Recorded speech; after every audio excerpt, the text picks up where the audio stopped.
Coach, mau nanya sih, kan termasuknya anak nih pasangan muda ya. Ya. Kebanyakan kan pasangan muda itu apa ya? Ketika sudah menikah itu banyaknya cuman yang ditahu itu masalah cinta-cintanya saja gitu kan. Ya. Tapi ketika dia benar-benar menghadapi masalah rumah tangga itu, kebanyakan dalam pasangan muda itu tidak bisa menghadapinya itu, Coach. Nah, itu bagaimana ketika motivasi untuk teman-teman ataupun Ana dan yang lain ketika pasangan muda dalam menghadapi suatu rumah tangga gitu, Coach? Menghadapi problem Rumah tangga.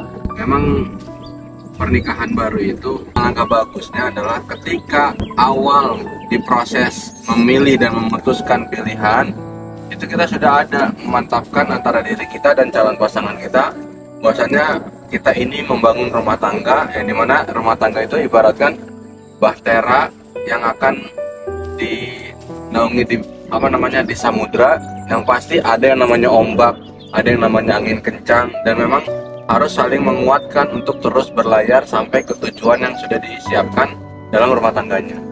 Jadi harus pahami bahwasanya rumah tangga itu nggak semuanya mulus, pasti ada yang namanya ujian-ujian yang akan datang. Nah, terus bagaimana menyikapinya kalau ketika dihadapi ujian ketika pengantin baru ini?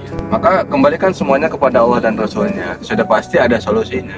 Makanya yang pasti jelaskan dulu dalam menikah tadi, kita ini mau rumah tangga yang bagaimana, mau rumah tangganya itu mau ke arah mana tujuan rumah tangganya.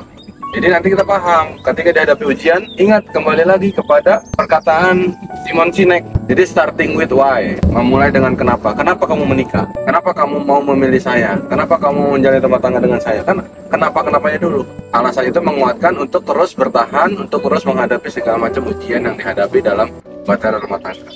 Dan sudah jelas rumah tangga itu adalah semuanya bernilai ibadah. Menghadapi segala satu aspek atau proses satu hal yang dihadapi di rumah tangga itu bernilai ibadah. Dan ujian itu sudah pasti meningkatkan derajat kita di hadapan Allah SWT. Jadi libatkan Allah terus dan belajar tentang rumah tangga Islami. Karena banyak model rumah tangga seperti rumah tangganya Fir'aun, rumah tangganya Nabi Lut dan Nabi Nuh, dan rumah tangganya keluarga Imron yang melahirkan ibunda Maryam, bercucukan Nabi Isa alaihissalam. Apalagi rumah tangganya Nabi besar Muhammad SAW. Merujuklah kepada perkara tersebut dan jangan pernah orientasinya jauh dari orientasi akhirat. Itu sih.